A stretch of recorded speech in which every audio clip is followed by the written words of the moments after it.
Hello दोस्तों, Dave Ramsay जब 26 year के थे तब वो मिलियनर थे, बट वे पैसों का सही तरीके से यूज ना करने की वजह से 30 की एज तक आते आते उन्होंने अपना सारा वेल्थ गंवा दिया।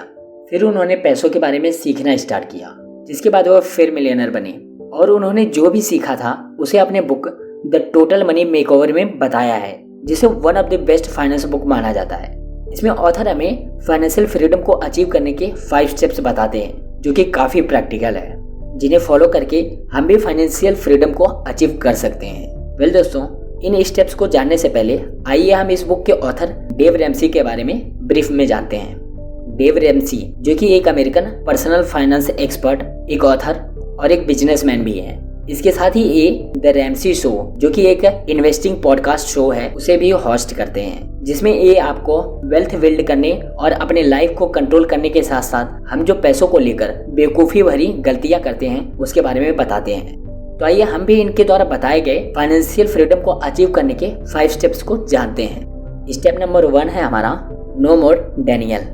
ऑथर कहते हैं कि मैक्सिमम लोग फाइनेंशियल प्रॉब्लम में इसलिए हैं क्योंकि उन्हें एक्चुअल में कोई फाइनेंशियल प्रॉब्लम है उसे वे एक्सेप्ट ही नहीं करते और हमेशा डैनियल में जीते रहते हैं। बहुत से लोग घर, महंगी गाड़ियां, लोन और क्रेडिट कार्ड पर ले लेते हैं, जिससे उन्हें लगता है कि उन्हें फाइनेंशियली कोई प्रॉब्लम नहीं है, और उन्हें जब तक पता चलता है तब तक बहुत देर हो जाती है, क्योंकि यह प्रोसेस काफी स्लो होता है और लोग इसे इग्नोर करते चले जाते हैं। ऑथर कहते हैं कि हमारी फाइनेंशियल कंडीशन बिल्कुल हमारे फिटनेस की तरह होती है, उसका हमें हर वक्त ख्याल रखना चाहिए, नहीं तो हमें पता भी नहीं चलेगा कि हम कब बर्बाद हो गए।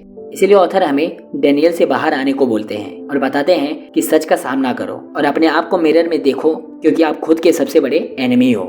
अगर आपका वेट ज्यादा है तो उसे एक्सेप्ट करके एक्सरसाइज करो। ठीक उसी तरह अपने एक्सपेंसेस को ट्रैक करो कि आप कितना कमाते हो और कितना खर्च कर रहे हो। इसके बाद सेकेंड स्टेप में ऑथर हमें इमरजेंसी फंड क्रिएट करने को बोलते हैं। Start your emergency fund. जिस तरह बारिश आने पर अम्ब्रेला हमें भीगने से बचाता है, ठीक उसी तरह इमरजेंसी आने पर इमरजेंसी फंड हमारे अम्ब्रेला की तरह काम करता है और हमें भीगने से बचाता है, यानी जरूरत पर काम आता है।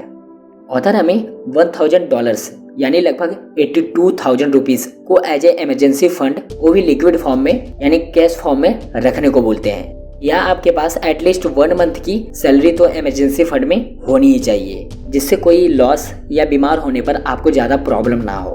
और आपको ध्यान में रखना है कि आपका इमरजेंसी फंड आपको अपने शौक के लिए नहीं यूज करना है।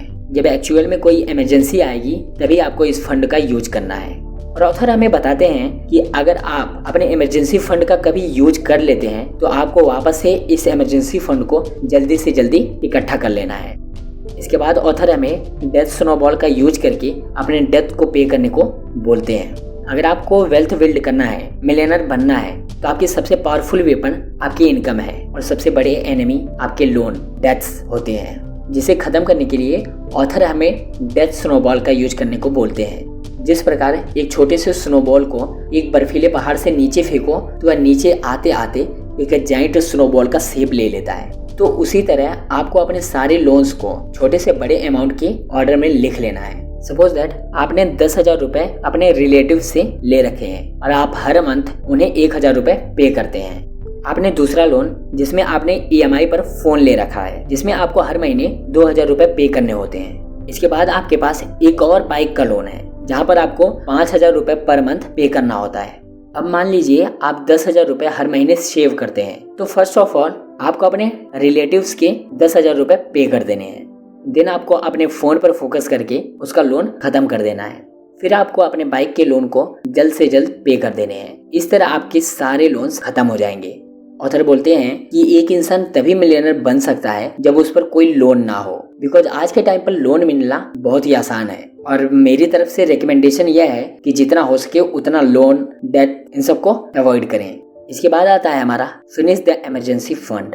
अब आप में से कई लोग सोच रहे होंगे कि यार पहले भी तो हमने इस इमरजेंसी फंड की बात की थी, बट डोंट वरी, ये स्टेप डिफरेंट है। देखिए, ये स्टेप कहता है कि हमारे पास लिक्विड फॉर्म में एटलीस्ट 6 महीने का खर्चा होना चाहिए। यानी अगर आपका मंथली एक्सपेंसेस 30,000 का है तो 6 महीने के हिसाब से 1,80,000 रुपए आपके पास लिक्विड फॉर्म में होना चाहिए।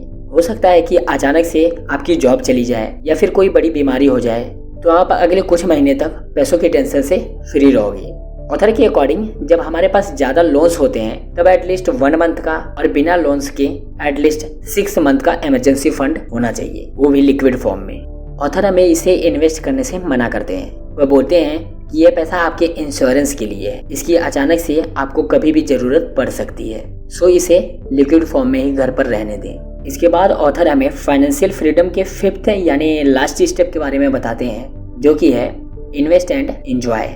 अभी तक आप लोगों को लग रहा होगा कि ऑथर हमें एंजॉय ही नहीं करने दे रहे हैं, बट ऑथर का मानना है कि फ्रीडम मिलने के बाद एंजॉय करने का मजा ही कुछ और होता है। बिकॉज अब हमारे सर पर ना कोई लोन ना कोई डेथ होगा और आपके पास इमरजेंसी फंड के लिए अच्छा खासा अमाउंट भी पड़ा होगा।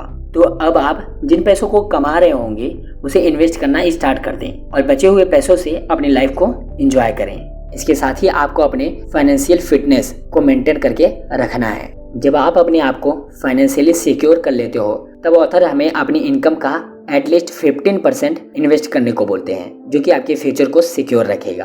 आप अपने इन 15% इनकम को स्टॉक्स, बॉन्ड्स या म्यूचुअल फंड्स में इन्वेस्ट कर सकते हैं, जहां पर आपका एम होना चाहिए कि आप अपने इन्वेस्टमेंट से एटलीस्ट 10% का रिटर्न जनरेट कर सकें। और जब आप ये रिटर्न जनरेट कर लोगे तो रियल मायने में आप जल्दी कुछ सालों में फाइनेंशियल फ्रीडम को अचीव कर पाओगे।